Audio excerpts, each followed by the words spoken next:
Welcome student, स्वागत है आपका मेरे चैनल पर। आज हम गुजरात बोर्ड क्लास 10 कंप्यूटर उसका यहाँ पे chapter 6 data editing and formatting in Calc उसके बारे में डिस्कशन करेंगे। ओके, तो डायरेक्टली ये चैप्टर स्टार्ट करते हैं। पार्ट 1 में मैं आपको पूरी थियरी जो है चैप्टर की वो एक्सप्लेन करूँगा। पार्ट 2 में जो हम इस चैप्टर में जितना भी प्रैक्टिकल जो आ रहे होंगे उसके पर्टिकुलर जो है हम पार्ट 2 में मैं आपको बताऊंगा। ओके, तो जितनी भी थियरी है जो बोर्ड एग्जाम में आती है 50 मार्क्स की, अभी पेपर स्टाइल है, आगे वो चेंज भी हो सकती है। तो उसके हिसाब से हम पूरी थियरी जो है उसके कंसेप्ट को यहाँ पे डिस्कशन करने वाले। ओके, तो डायरेक्टली स्टार्ट करते हैं। पहली स्लाइड यहाँ पे आ रही है बेसिक ऑपरेशन इन कैलसी। तो बेसिक ऑपरेशन में हम स्टार्ट करते हैं कि जब भी कोई भी हम ये प्रोग्राम ओपन करते हैं तो हमें नई फाइल बनानी है, तो उसी से यहाँ पे उसका ऑपरेशन शुरू होता है। जैसे कि फाइल पहले से बनाई हुई उसको ओपन करना है, या फिर स्प्रेडशीट जो हम बनाते हैं उसको हमें सेव करना है, उसका रीनेम करना है, ठीक है, उसका दूसरा नाम बदलना है। तो एडिंग और डिलीटिंग वर्कशीट, उसमें वर्कशीट ऐड करना है या डिलीट करना है, ये सभी ऑपरेशन उसके बेसिक ऑपरेशन है। तो उसमें पहले वाले बेसिक ऑपरेशन की हम बात करते हैं, क्रिएटिंग न्यू कैलसी डॉक्यूमेंट। तो जब भी हम openoffice.org उसमें कैलसी एप्लीकेशन को ओपन करेंगे तब उसमें नया जो है कैलसी का डॉक्यूमेंट अपने आप ओपन हो जाएगा। अब उसमें अगर मानो कि हमें नई स्प्रेडशीट जो है वो बनानी है या तो ओपन करनी है, तो दो तरीके हैं। एक तो नई स्प्रेडशीट के लिए हमें फाइल में जाके न्यू में जाके स्प्रेडशीट पर क्लिक कर देंगे तो हमें नई वर्कशीट दिखाई देगी, और दूसरा शॉर्टकट तरीका है कि Ctrl+N की से भी हम जो है नई वर्कशीट डायरेक्टली लेके आ सकते हैं।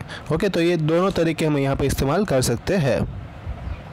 फिर नेक्स्ट यहाँ पे ऑपरेशन आ रहा है ओपनिंग कैलसी डॉक्यूमेंट। तो जब भी हमें जो कैलसी डॉक्यूमेंट हमने बनाया होगा उसको ओपन करना है तो हम फाइल में जाके ओपन पे मेनू पे क्लिक करेंगे तो उससे नई वर्कशीट जो है वो अपनी जो पुरानी वर्कशीट जो हमने बनाई हुई होगी वो कंप्यूटर में से ओपन हो जाएगी। और यहाँ पे उसका पाथ जो है, अभी कभी कभी ऐसा भी होता है कि दूसरे फोल्डर में पड़ी होती है, दूसरी ड्राइव में पड़ी होती है, तो उसका पाथ आपको बताना ज़रूरी हो जाता है।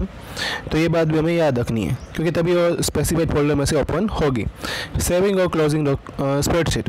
तो तीसरा जो ये पॉइंट है उसमें हमें याद रखना कि जो कंटेंट है न्यू वर्कशीट का, हमने जिस पे प्रोसेस कर रहे थे, जिस पे हम काम कर रहे थे, उसको हम कंप्यूटर की जो मेमोरी होती है रैम, उसमें हम स्टोर कर सकते हैं। तो ये स्टोर करने के लिए हमें फाइल में जाके सेव मेनू में जो ऑप्शन रहता है उसी पर हम क्लिक करेंगे तो उसके बाद हम उसको सेव कर सकते हैं। फिर नेक्स्ट इसमें ये रहता है कि अगर हम मानो कि फाइल में कैलसी जो ये प्रोग्राम उसको बंद करना है तो फाइल में जाके क्लोज मेनू भी अवेलेबल है, तो वहाँ पे आप उसको जाके बंद भी कर सकते हो। तो ये क्लोजिंग करने का और सेविंग करने का तीसरा पॉइंट था। नेक्स्ट है उसमें fourth point, saving worksheet in a different format.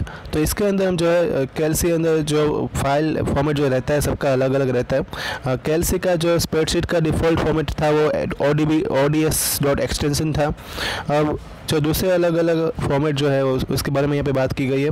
तो स्प्रेडशीट के लिए तो ods है ही, फिर स्प्रेडशीट टेम्पलेट के लिए है ots है, फिर dbase के लिए dbf है, टेक्स्ट CSV के लिए CSV, HTML डॉक्यूमेंट के लिए HTML, पोर्टेबल डॉक्यूमेंट फॉर्मेट के लिए है PDF, माइक्रोसॉफ्ट एक्सेल जो है 2007 वाला होगा तो XLSX, और एक्सेल जो है 2003 का होगा तो XLS। तो ये सभी उसके एक्सटेंशन हमें याद रखने हैं। जब भी हम उसको सेव करते हैं तो ये वाला एक्सटेंशन देके ही सेव करना है। अब यहाँ पे फिफ्थ वाला पॉइंट आ रहा है रीनेमिंग द वर्कशीट। तो जो करंट वर्कशीट पे हम काम कर रहे हैं उसी के ऊपर ये फॉर्मेट में जाके शीट में जाके उसका रीनेम कर सकते हैं। रीनेम करने से जो डायलॉग बॉक्स अपीयर होगा उसमें हम उसका नाम लिख के उसको चेंज कर सकते हैं। 6 पॉइंट है changing the colour of worksheet.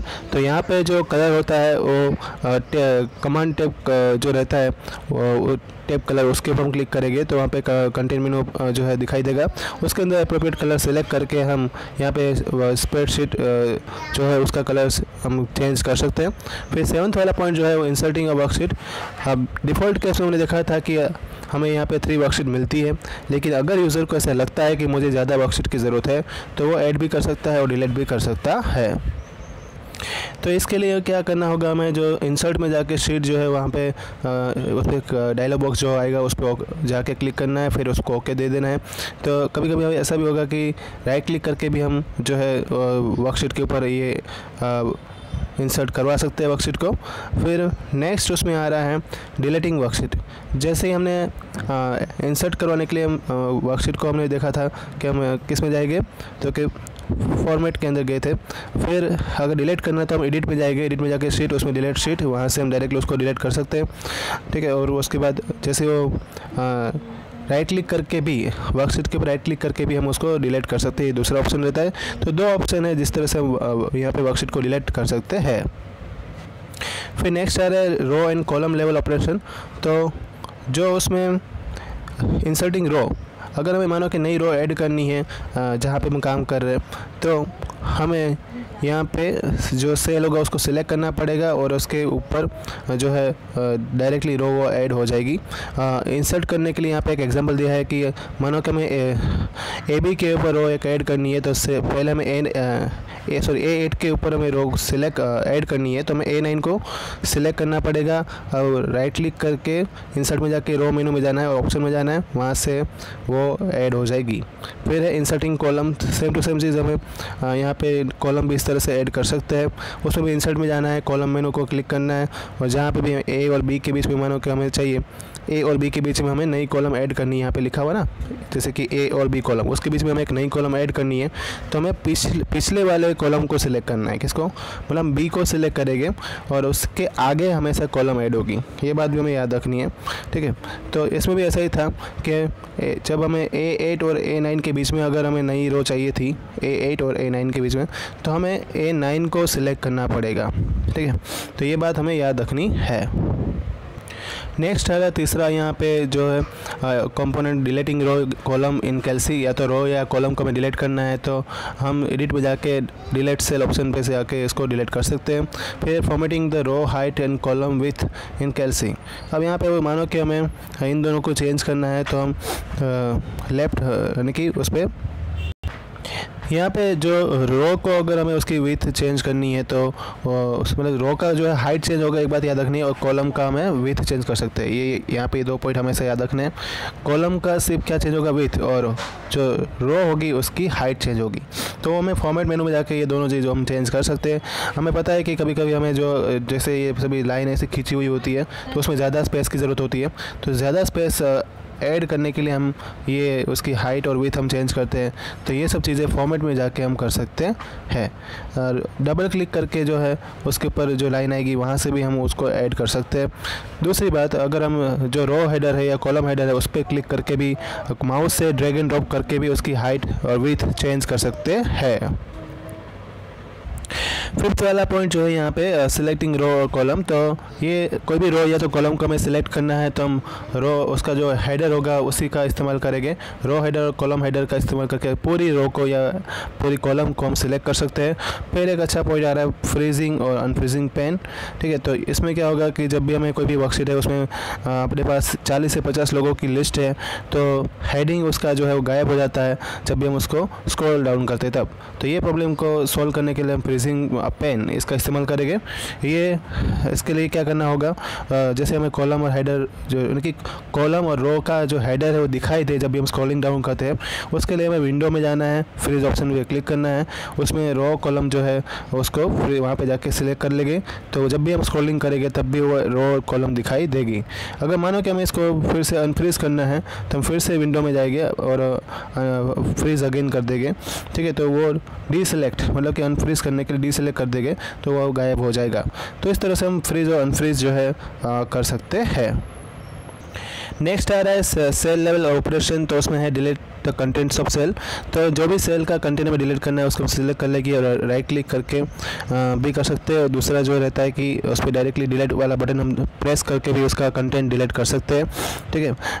यहाँ पे दूसरा भी दिया है कि एडिटिंग इन सेल कंटेंट, इसमें एडिटिंग कैसे करेंगे। तो जो भी जिस सेल को एक्टिव सेल होगा उस पर हम दबा देंगे, फिर F2 फंक्शन की जो है उस पर।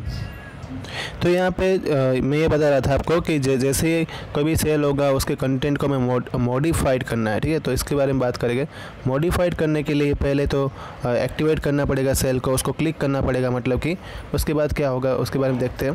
तो उसके बाद जो है यहाँ पे प्रेस F2 फंक्शन की उसको इसके को हमें सिलेक्ट करना है और प्रेस करके डबल क्लिक करना है सेल के ऊपर। तो वहाँ पर ब्लिंकिंग कर्सर जो है दिखाई देगा, ठीक है। तो उसके बाद हम जो भी कंटेंट है उसको हम प्लेस भी करवा सकते हैं और उसमें एडिटिंग भी कर सकते हैं। नेक्स्ट आ रहा है कॉपिंग और मूविंग द सेल कंटेंट।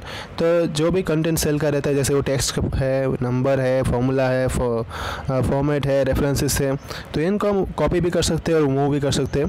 ठीक है, तो उसके लिए आप एडिट में जाके कॉपी मेनू को आप सिलेक्ट करोगे। पहले सेल को सिलेक्ट कर लेना है, उसके बाद कॉपी कर लेना है एडिट में जाके, फिर उसको जहाँ पे भी हमें पेस्ट करवाना है, जहाँ पे भी उसका लोकेशन देके वहाँ पे पेस्ट कर सकते हैं। सेम हम कीबोर्ड का इस्तेमाल करके भी कर सकते हैं। पहले तो जो भी सेल है उसको आप सिलेक्ट कर लो, फिर उस पर Ctrl+C वाला ऑपरेशन जो हम माइक्रोसॉफ्ट वर्ड में करते थे, वही वाला ऑपरेशन यहाँ पे अप्लाई कर सकते हैं। और फिर जहाँ पे उसको जहाँ पे मूव करना है उसका लोकेशन देके वहाँ पे Ctrl+V दबा देंगे तो वो वहाँ पे मूव हो जाएगा।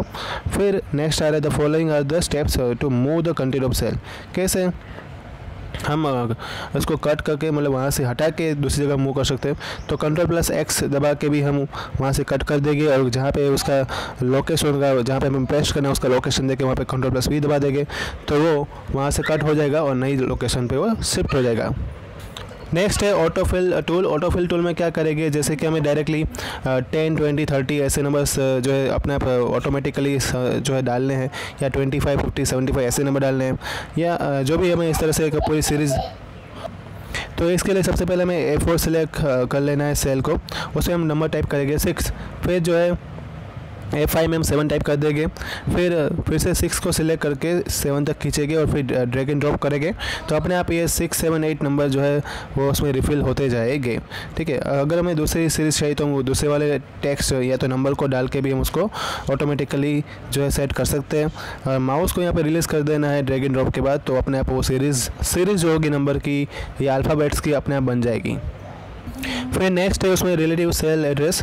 तो यहाँ पे जो रिलेटिव कंसेप्ट है यहाँ पे कॉपिंग और मूविंग करने का, वो कैलसी यहाँ पे इस्तेमाल करता है। ये कंसेप्ट के हिसाब से हम बात करें तो जो भी सेल का हमें कॉपी करना है उसमें ऑटोमेटिकली अगर दूसरे सेल पे हम डालते हैं तो वो दूसरी सेल अपने आप उसकी पोजीशन चेंज कर लेता है। इसको आपको डायरेक्टली समझ में नहीं आएगा, मैं आपको एग्जाम्पल देके समझा सकता हूँ। अगर मानो कि यहाँ पर लिखा हुआ इसी तरीके से हम बात करते हैं तो A2 सेल जो है उसका अंदर यहाँ पर लिखा था कि वो 20 था, फिर दूसरा यहाँ पर लिखा है B2 सेल, तो B2 सेल की वैल्यू है 2। मतलब अगर हमें C2 सेल में बात करते हैं, C2 सेल में मुझे इन दोनों को क्या करना है, मल्टीप्लाई करवाना है। तो फॉर्मूला क्या बनेगा, A2 + B2, ये C2 सेल में उसका फॉर्मूला बनते हैं। ठीक है, अब मानो कि हमें C2 सेल को C3 में कॉपी करना है तो कैलसी क्या करेगा, कैलसी जो है उसका फॉर्मूला बदल देगा। A2 + B2 का फॉर्मूला क्या हो जाएगा, A3 + B3 हो जाएगा, मतलब A3 × B3 हो जाएगा। मतलब जो ये फॉर्मूला अपने आप बदल जाता है, उसके लिए फिर से हमें चेंज करना नहीं पड़ता है। तो ये जो मैकेनिज्म कैलसी हमें प्रोवाइड करता है उसी को बोलते हैं रिलेटिव सेल एड्रेस। फिर आ रहा है एब्सोल्यूट सेल एड्रेस। तो एब्सोल्यूट सेल एड्रेस के अंदर क्या होगा कि जब भी हम कोई भी कंटेंट को मूव करेंगे तब उसका फॉर्मूला चेंज नहीं होगा। एक बात ये इससे कर सकते हैं, एब्सोल्यूट सेल एड्रेस जो है हमेशा स्पेसिफिक सेल की वैल्यू जो है उसको इंडिकेट करता है।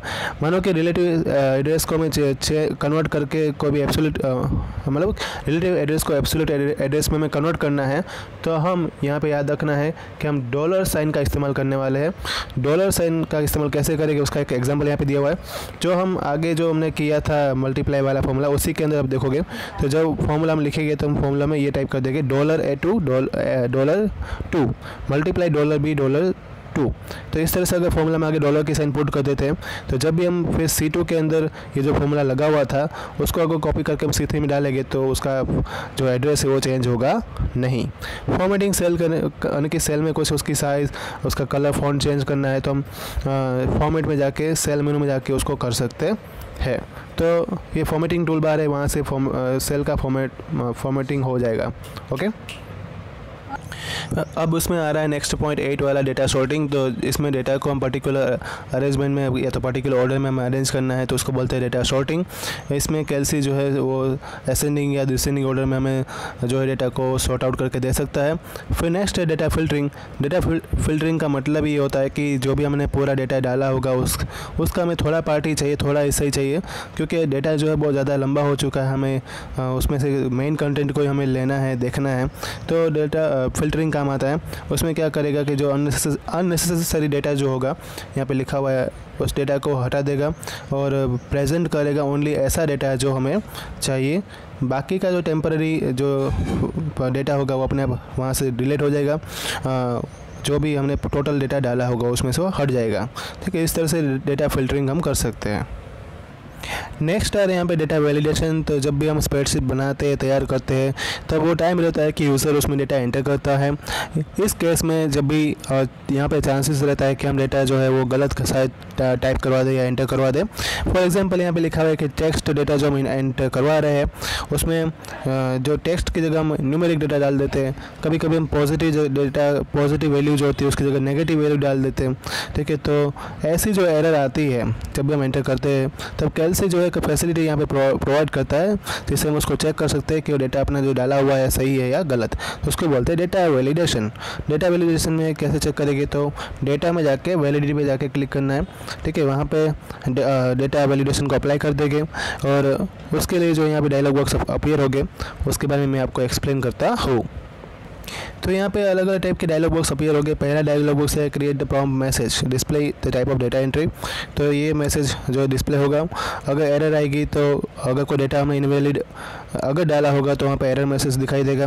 फिर set criteria for data which you expect from the user. तो इस तरह से हमें यहाँ पे क्राइटेरिया सेट करना है डेटा के लिए जो यूज़र यहाँ पे एक्सपेक्ट करता है। Make a list of invalid data entry. जितनी भी इनवैलिड डेटा एंट्री वहाँ पे दिखाई दे रही है उसको आप लिस्ट बना दो, उसको अलग कर दो और उसको हम रिमूव भी कर सकते हैं। नेक्स्ट हम बात करेंगे यहाँ पे स्पेलिंग चेक की। ये सभी अदर ऑपरेशन इन कैलसी में हम देखेंगे।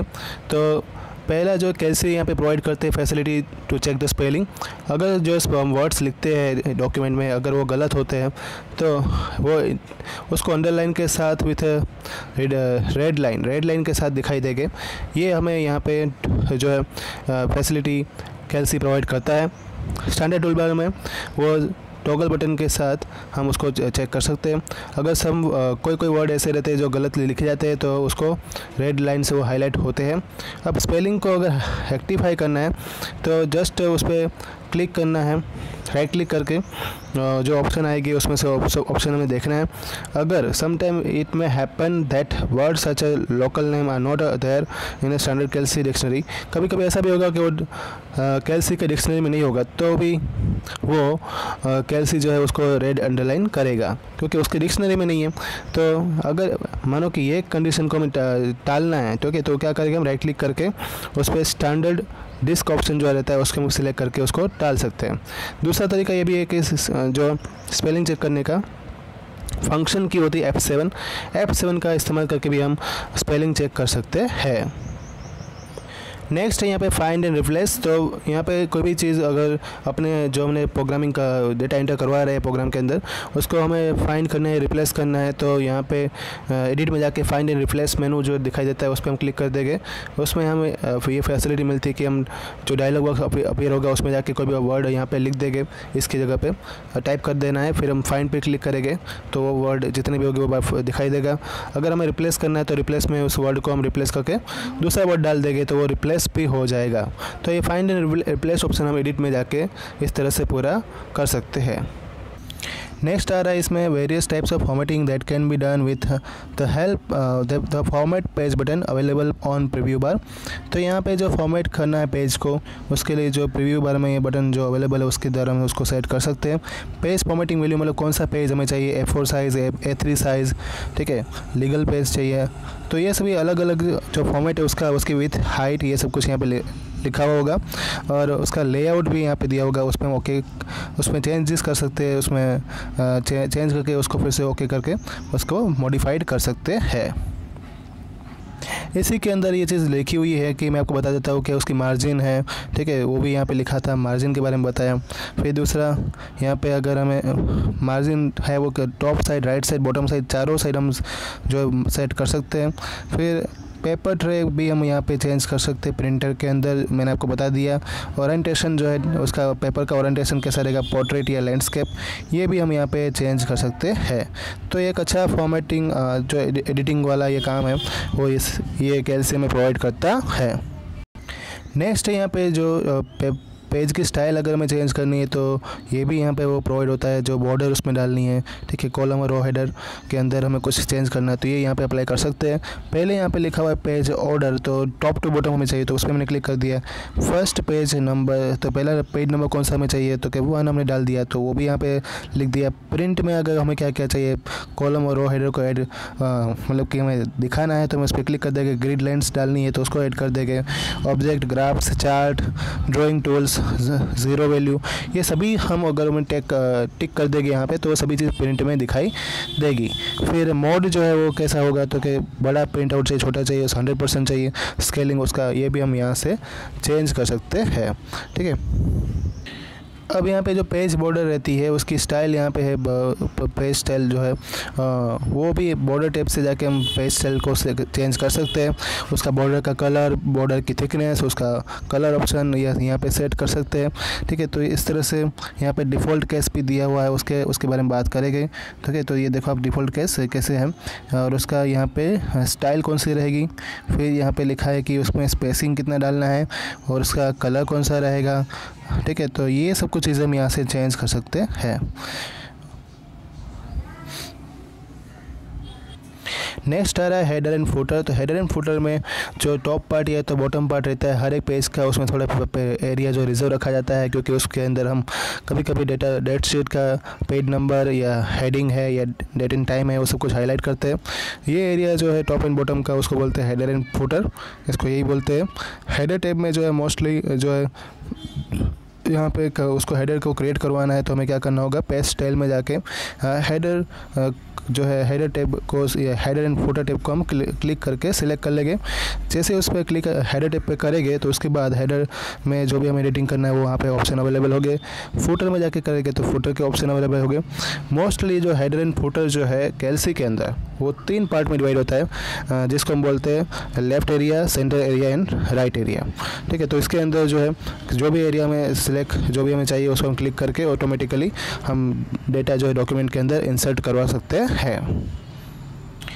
प्रैक्टिकली जो अगर स्टूडेंट को डाउट होगा कि कैसे होता है तो उसके लिए ये जो पीपीटी यहाँ पे दिखाई दे रही है उसके थ्रू मैं आपको डायरेक्टली बता सकता हूँ, ठीक है। तो थोड़ा इसको जूम करके देखेंगे कि कैसे इसके अंदर लेफ्ट साइड या राइट साइड या तो सेंटर साइड में हम डेटा को एंटर करवा सकते हैं। तो देखो जैसे हम पेज स्टाइल में जाके हेडर टैब या उनकी पेज स्टाइल में एक ओपन करेंगे तो हेडर को हम सेलेक्ट कर लेंगे। तो हेडर में जो भी लिखा हुआ है, ठीक है, उसके अंदर हेडर आइकॉन, ये फिर दूसरा लिखा है यहाँ पे सेम कंटेंट, लेफ्ट या राइट, ये सब कुछ यहाँ पे मार्जिन भी हम उसका सेट कर सकते हैं। फिर यहाँ पे लेफ्ट, सेंटर एंड राइट लिखा हुआ है, ठीक है। तो हेडर के अंदर ये तीनों कंटेंट में कहाँ पे हमें जो भी चीज़ लिखनी है हम यहाँ पे उसके थ्रू लिख सकते हैं, ठीक है। फिर नेक्स्ट है इसी तरह से फुटर का भी हम चेंज कर सकते हैं, उसी में भी सेम टू सेम चीज़ मार्जिन भी हम डाल सकते हैं और उसमें सेंटर एरिया में लिखना है, राइट एरिया में लिखना है और जो भी कलर में लिखना है वो कलर भी यहाँ से हम देखो नीचे एक ऑप्शन दिए हुए हैं उसके थ्रू हम ये कलर भी, फ़ॉन्ट टैग, उसकी स्टाइल ये भी चेंज कर सकते हैं, ये भी एक अच्छी बात है। तो इस तरह अपने हिसाब से पूरा डॉक्यूमेंट जो है उसमें हेडर और फुटर में हम डेट, टाइम, जो भी पेज नंबर जो भी डालना है वो हाईलाइट कर सकते हैं।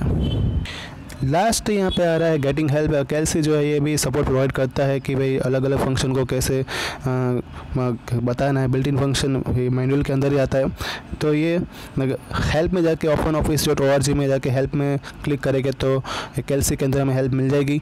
दूसरा एक तरीका ये भी है कि आप F1 फंक्शन मतलब कि F1 की जो है यहाँ पे जो लिखी हुई है F1 की को हम प्रेस करेंगे तो उससे भी हमें डायरेक्टली हेल्प बटन जो है ओपन हो जाएगा, वहाँ से भी हमें हेल्प मिल जाएगी। जिसके जो भी डेटा हम एंटर करवा रहे हैं उसमें किसी में अगर हेल्प चाहिए तो हम F1 की प्रेस करके भी हेल्प मांग सकते हैं।